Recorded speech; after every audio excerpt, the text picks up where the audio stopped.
friends. My name is Stephanie Romero, and I am the founder and executive director of Awaken Pittsburgh. I want to welcome you to our podcast, The Ripple Effect. Awaken Pittsburgh is a nonprofit dedicated to fostering well-being, empathy, and compassion for all by teaching and encouraging mindfulness and meditation practices. I also want to take a moment to let you know that Awaken Pittsburgh offers many other opportunities for practice and connection. For example, you can join our online community, which features a space to more deeply explore the topics we cover with our guests. We have weekly posts to spark thought, practice, and reflection. I hope you will come join us to explore, connect with others, and deepen your practice. You can find out more at awakenpittsburgh.org. Welcome to the Ripple Effect podcast. Today, I'm really happy to be talking to Shawn Fertita, a collaborator of ours and someone who's doing so much good work in the world. After years of struggling with depression and anxiety, Shawn turned to mindfulness in conjunction with talk therapy to radically improve his mental health and start living an authentic life. He's passionate about sharing what he has learned and suggests ways to bring mindfulness into our daily routine. A series of small changes can make a huge impact on health and happiness. Shawn has a beautiful family who supports and encourages him in any adventure that calls him. Lori, his wife of 26 years, is a holistic health coach, and their beautiful daughter, Grace, is Shawn's most influential teacher.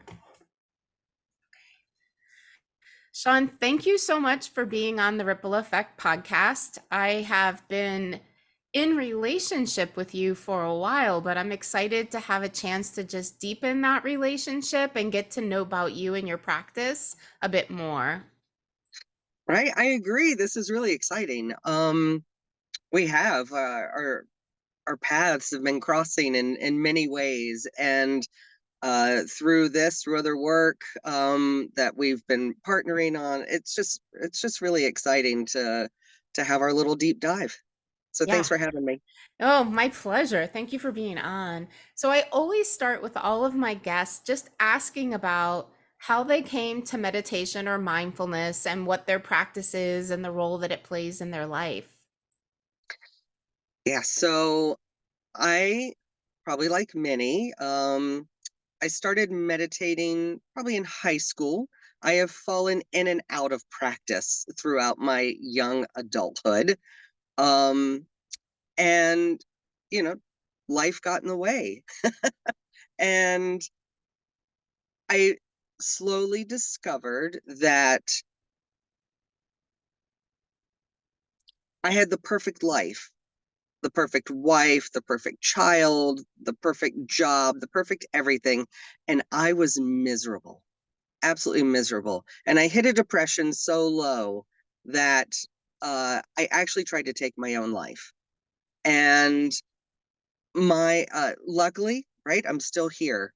And right, that really hits on today's topic. But I am still here. And my wife one day said, um, you know what, you used to do that thing called meditation. I found a class, you should really go. And reluctantly, and after her pushing me quite a bit, I ended up going to class, and it truly changed my life. Like, I went from this sort of in and out practice to like practice of convenience to a truly dedicated practice that has 180'd my life to the point that I just want to reach as many people as I can and just let them know that there are all of these tools out there that can have a profound impact on your life. Well, So there. thank you. Thank you for sharing that and being so vulnerable. I think it's just I'm just appreciating your honesty and your presence and bringing that because I think so many of us hesitate to talk about those topics, especially when we're talking about suicidality. Um, Mhm. and I really applaud honesty about your struggles with mental health. And also, so good that your wife had the intuition, right? To say, Right. you used to do this thing and maybe it would help you. Yeah. Having that amazing support system, I just can't say enough. I've been very blessed. But let's say this wasn't like last year kind of thing. We're talking, this is a good 10 years or so ago. And I actually didn't talk about it and I hid it for a very long time. And this is very new for me to actually sort of speak it out into the world to say, like, this was a struggle of mine. So I don't want to just like let you think that, this is kind of, I've always done this. This is just still part of my own journey. And just acknowledging that it happened and realizing that it happens to a lot of people, whether they've attempted or not, they've thought about it.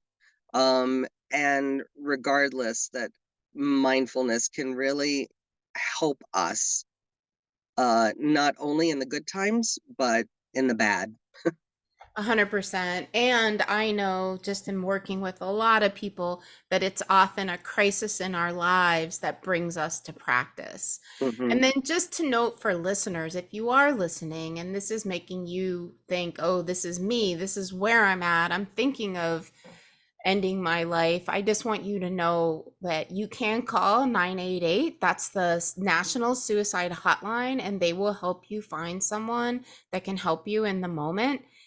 And there are so many resources out there now that weren't even there. Like 988 nationally is a new phenomenon that's only been around for about a year, but please don't feel alone and please reach out. Shawn is naming something really important, that it's that support network that helps us get through, right? And again, I just want to thank you for your honesty, because years ago, I took mental health first aid training. And one of the things you learn in mental health first aid training is how to talk to someone who's considering or voicing that they might be thinking about ending their life. And it completely changed my frame of reference about how to talk to someone, and even just that we should or could talk to someone about Hmm. suicidality. Fast forward to, I don't know, maybe 4 years ago, I was fostering, and one of my foster kids uh, had two suicide attempts in our home. And it really helped me be able to talk to that young person, having had that mental health first aid, where it really supported me in knowing, yes, we can talk about it. And in fact, it's the healthiest thing to do with someone is to just talk openly about it and ask them, do you have a plan? What is that? So that we really can be clear, because everyone feels down, and sometimes, especially teens, might be really dramatic and say, I just want to end it all, but is it a real plan that they have? And that's important. So I love that you brought it up, because I think for our listeners, any shame that might be there around themselves talking about it, or fear in talking to someone else about it, like us speaking our truth Hmm. around our experiences with suicidality, whether our own or those that we love, in my case, like really hopefully for folks listening can make them aware that it's okay to talk about it. Hmm. And even talking about it with the support, like the full support. So my daughter, who's now 18, um, has a host of special needs. She has Down syndrome. She has apraxia of speech. She's on the spectrum. Um, but she was truly a light for me, and we had that conversation with my wife. I'm like, how much do we let her see and experience this, and how much do we kind of shelter? And we made the decision to just like, if I needed to have a full on, ugly cry breakdown, whatever that was, if I needed to stay in bed for a few days, like to allow my daughter to see that. And again, she was just such a love and light through that entire time. And so it's truly special. And we want to shelter people from this, when in actuality, right, just being open, being honest, it's a pretty powerful experience. And what a gift I think too is just modeling, right? Doing what you need to take care of yourself, Hmm. right? Doing what you need to take care of yourself, like our children seeing us do what we need to take care of ourselves gives them permission to do Yeah. what they need to take care of themselves. Hmm. So I And really, honoring it, right? Honoring it when yes. they say that they need that. Yeah. Yeah, 100%, Hmm. 100%. So beautiful. Yeah. Wow. So this brings us, which you're already talking about, right? To this topic of appreciation, Yeah. which that's our theme for the month of October. So I would love to hear how you think about appreciation, and what its role has been in your life, and maybe if it relates to you, to your meditation practice, or anything like that that you want to share. Uh, sure. So first off, I am so appreciative that I am here. I am so appreciative of the amazing support that I have. Um, so I mean, I chose, like, if I was going to stay here, I needed to live my life a very different way.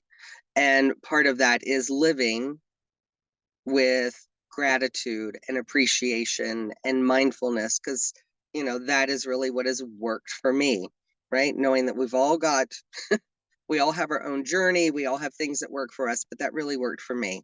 So, but I have really discovered again, and that sort of life gets in the way thing. Um, I realized that I was living a lot in gratitude, that sort of general thankfulness, but I wasn't living as much in appreciation, right? That very active doing, that very hands-on, tangible. It is the action to gratitude for me. And so I've really been trying to change that up and incorporate more appreciation into my practice, into my life. And so for me, it could be anything from taking my gratitude journal and going through and just highlighting some, like, I'm going to show appreciation for these things today, right?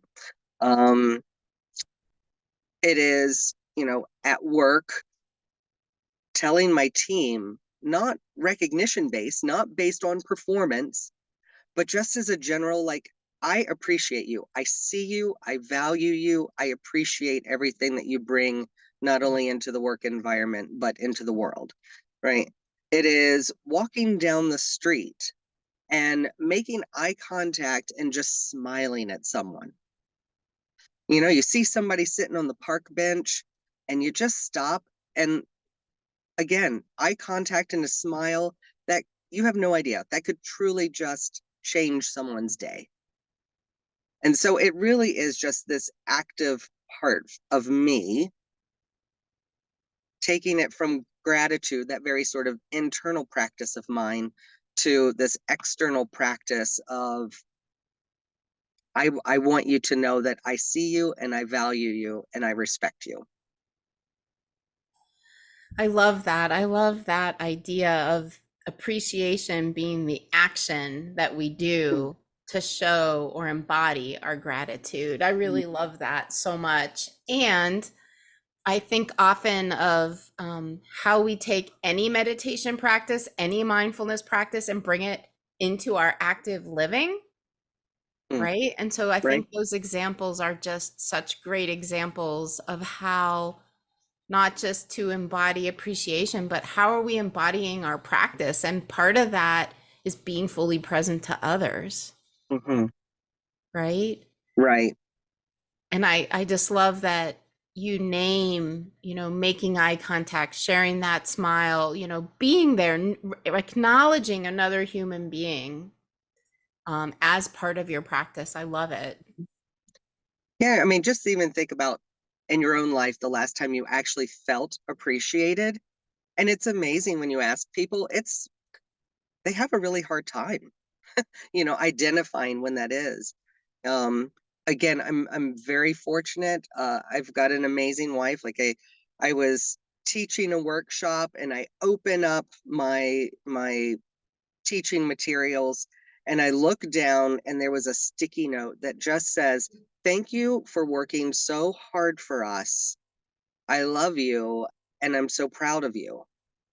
And like that just meant the world to me. It's a sticky note, right? It doesn't have to be these grand gestures. It can truly just be the "I see you and thank you and I appreciate you." So, I That's just encourage beautiful. everybody to find those little moments Yeah. throughout your day. Yeah, Yeah, that's amazing. Yeah, that's so good. That's so good. Everyone out there, get your sticky notes. that's right. Yeah. Yeah, so I guess in the face, so that is a beautiful way to express, especially I think sometimes with spouses, we sometimes take each other for granted over the years. Once you've been married a certain length of Yep. time, like that person's always there. So just kind of reinvigorating our sense of appreciation and recognizing, the gift that that human might be in your life. I love that. And then I'm thinking too, like in the face of challenges, in the face of difficulties, and you named your own personal Mhm. difficulties, but now how does appreciation support you or continue to support you through challenging times? So the practice again, even going through my gratitude journal, right? That very inward practice for me and actually identifying like these are some of the actions that I'm going to take out of my journal. Um and what it does, I think it keeps me engaged. It keeps me in the present moment. It helps me um as an active listener or an active participant in my own life.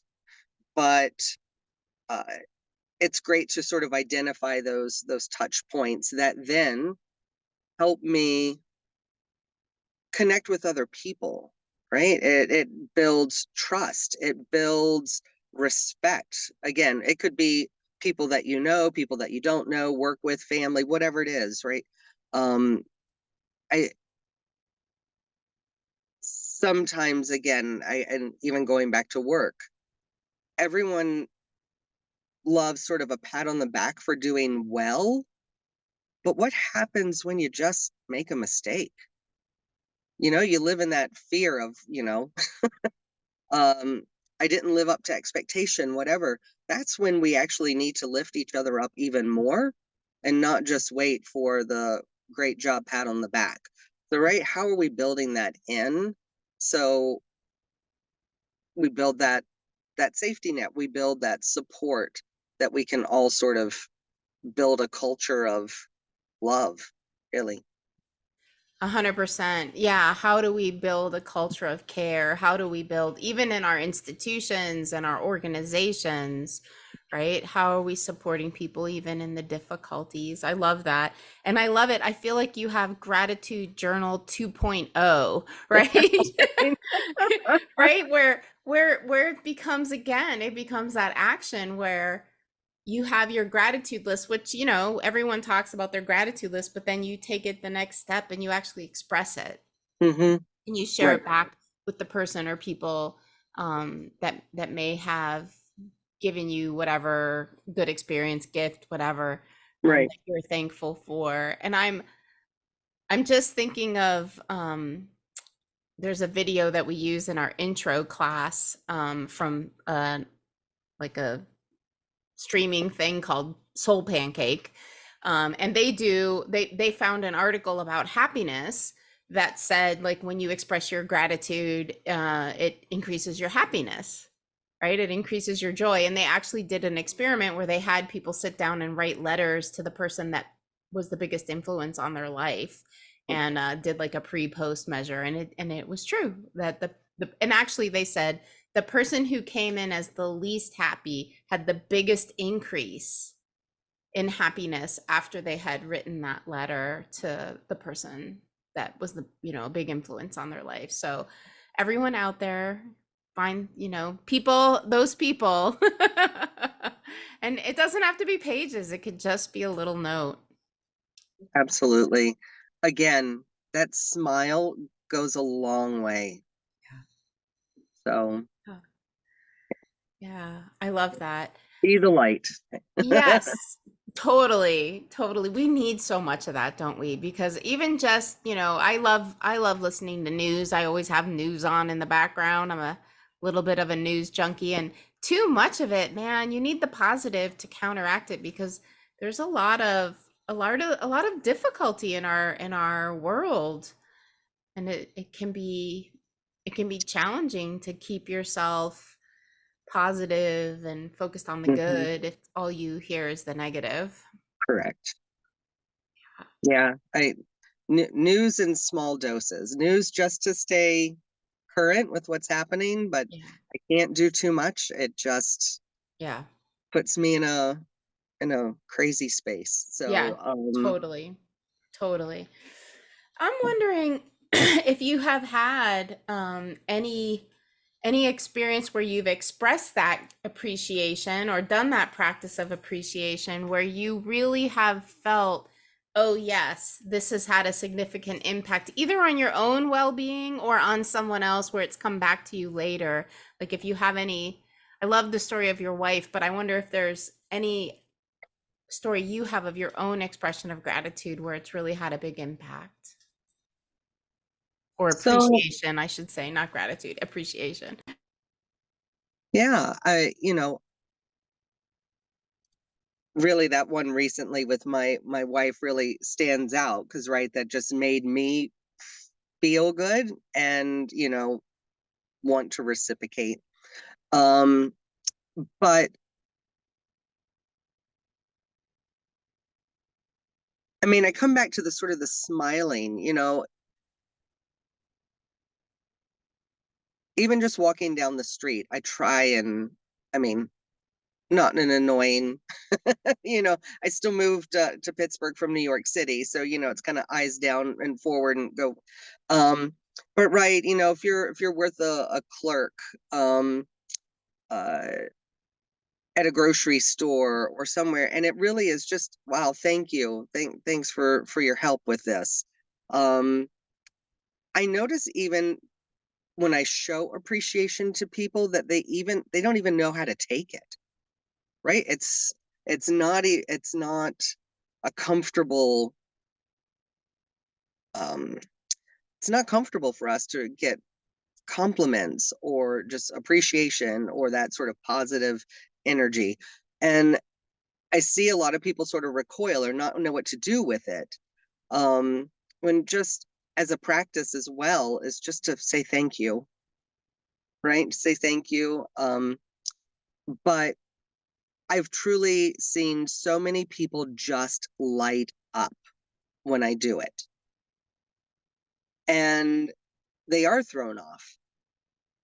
But it's sort of that catching them off balance and just making them feel really good for that moment. Like I know I made a difference in that particular moment. It's you know, walking around, I'm here in Oakland, Pittsburgh, and walking around, there's these incredible guys out there who are cleaning the streets, just being ambassadors for the neighborhood. And to walk up and say, thank you for all the work that you do and keeping the space clean for all of us. And again, like catching them off guard, but they just do such amazing work that I want to show that appreciation for them. Um, yeah, those are just a couple. I don't have any like grand appreciative, moments, or at least not that I would consider them, right?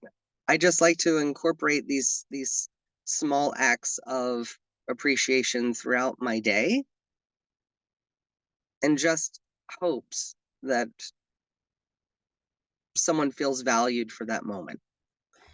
Yeah, the thing that I really am resonating with in what you're saying is your presence to the people around you that you interact with every day. And I think a lot of times we move, like you mentioned, New York City, we move through our lives in that massive humanity without really acknowledging the humanity around us, Mhm. right? So at the grocery store, at the coffee shop, you know, the people cleaning the street, like we would normally kind of walk right by those folks, right? We would normally not want to engage. And I think we have a tendency to, I don't know if disregard is too strong, but like we just don't notice. We're so in ourselves, right? We Right. just don't notice. And what you're kind of underscoring is being fully present to all of the humans around you, and then going that one step further and just acknowledging that they're there in a service role, and that you're appreciative of the service they're providing. Yeah. You know, when I first moved here from New York City, I took the bus because, right, I was very used to public transportation. And I remember how shocked I was that when everybody got off the bus, everyone said thank you to the bus driver. And I was like, what? Where did I move to? This is incredible. Um, but right, Pittsburghers in general are just very kind people. You know, people talk about uh just the amazing city, and really what makes the city so incredible are the people and how we care for each other. But that was just one of my first impressions, is everybody saying thank you to the bus driver. It didn't happen in New York. You didn't even know there was somebody driving the bus. Um, so right, it really is just uh without without these people in our lives, right? We would have a much different experience. And let's just connect to the present moment and just appreciate where we are and appreciate this journey, because you don't know how long we're going to have it. That's right. That's right. It's true. It's true. And especially I'm getting to be a certain age now. And you know, I think about myself and I think probably I've lived my life longer than what I have left to live at this moment in my life, right? So Right. I've passed that midpoint because I don't think I'm gonna pass 100. Right? Probably not. Statistics say I probably won't pass 100, right? And I'm in my 50s. So I think really as you age and you hit a certain age, you kind of really understand that, yeah, our days are limited, right? And Right. it does instill some sort of appreciation of every moment, and I would say a cherishing, Hmm. right, of the gift of being here and having experiences and beautiful trees in Pittsburgh to look at as we're approaching fall. You know, we were just talking about wanting to be in the forest and see the leaves Yeah. change, and that, you know, it's true that the sense of appreciation as we age is really heightened in a Hmm. very poignant way. And if we are not fully present to our lives, we miss out on so much. Hmm. We really do. Yeah. And you just talk about nature. We spend a lot of time here talking about just being appreciative of the people in our lives, but just being appreciative of nature, or our Mm, natural world around us. And when we actually have that as a practice, then, the environmental justice, like we want to care for the world around us. that's right. And so I think the more time we spend in nature and the more time that we can sort of live in reciprocity with nature, that we through that practice, we end up just wanting to take care of it just that much more, for our own healing, for our own reflection, for our own use, for, our generations to come. And so I think that's just, appreciation goes far beyond just the people in our lives, but to 100%. 100%. Do you want to say anything else about your practice in regards to nature? I know you have guided, and I've experienced the beautiful guiding that you do with the forest bathing. And so I'm just curious what role that plays in your practice. And yeah, if you want to say anything at all about that. I am a forest therapy guide through ANFT, um, the Association of Nature and Forest Therapy Guides and Programs. And uh, it was it's been an incredible practice actually, because we think meditation, sitting meditation, a mindfulness practice, but to be able to be in nature and have these same practices, um, for me just kind of deepens that experience. I just feel so blessed to be outside and be in this beautiful area of Pittsburgh, with so many green spaces around. But you can do forest therapy, forest bathing, whatever you want to call it, anywhere, right? You can do it in your backyard. You can do it watching a house plant, interacting with a house plant, or just, staring out your window. So it really is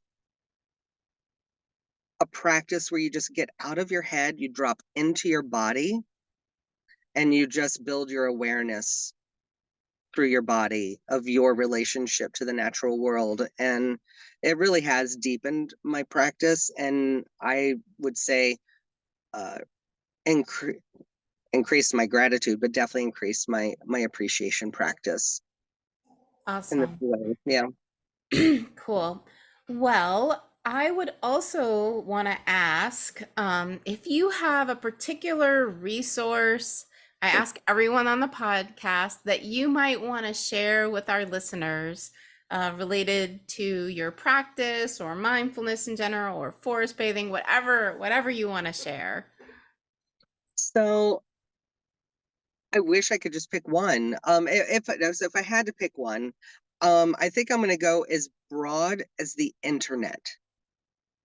Because it could be an app like an Insight Timer or Calm or Headspace. It could be just sometimes I have gone down the rabbit hole and learned about so many different modalities that I have found interest in, that I connect with, that I want to learn more about, that only strengthen my practice. It's helped in building community. So, the ultimate tool for me in mindfulness is myself. It's me. Um, but as far as tools, tips, tricks, right?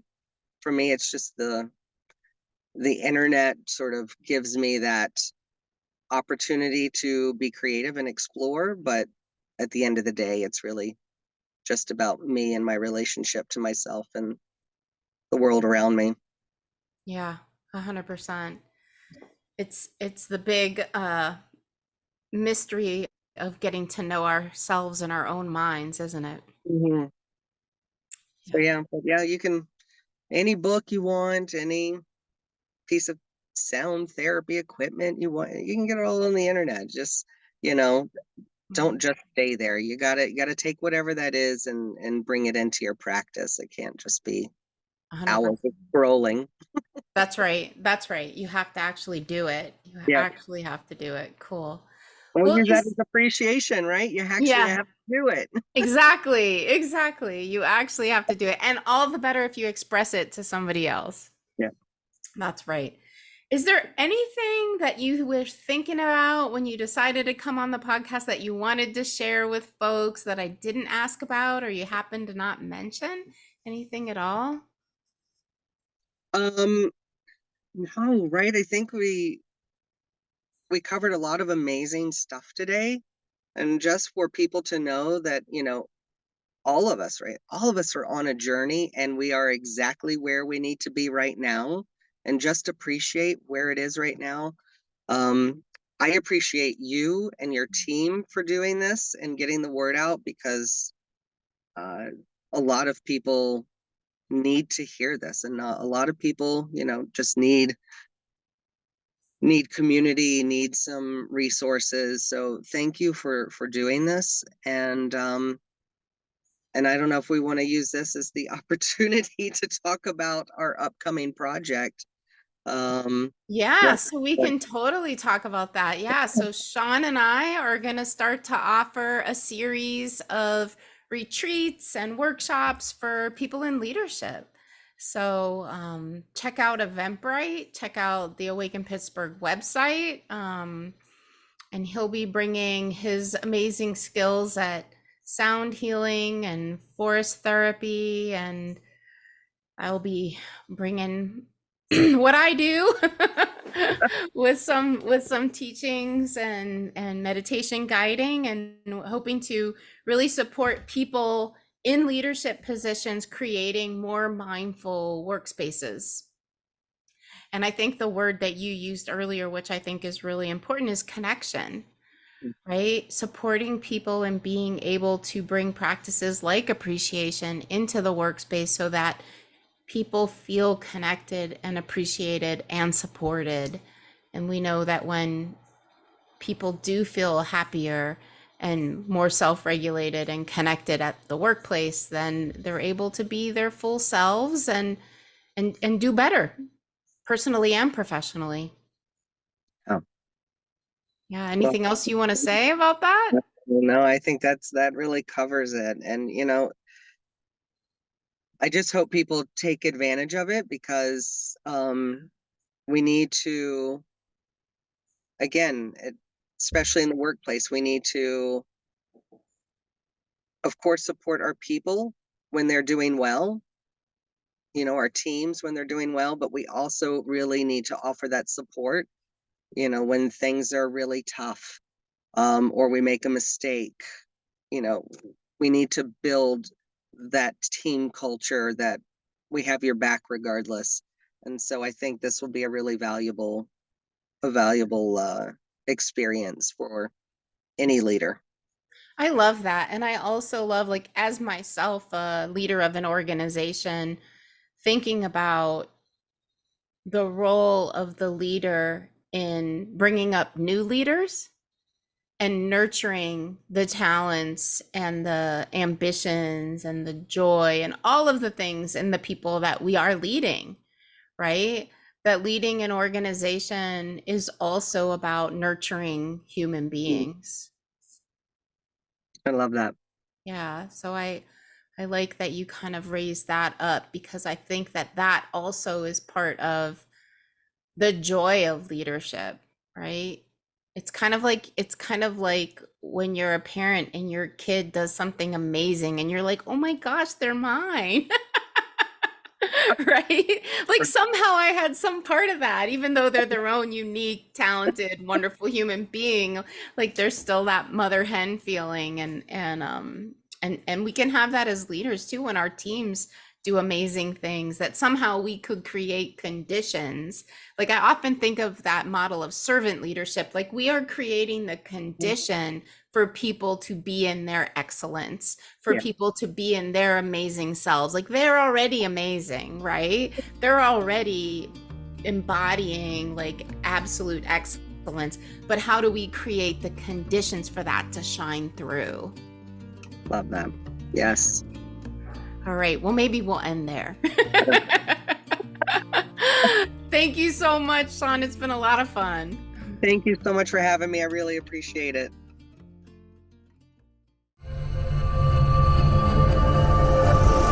Say Something Studios.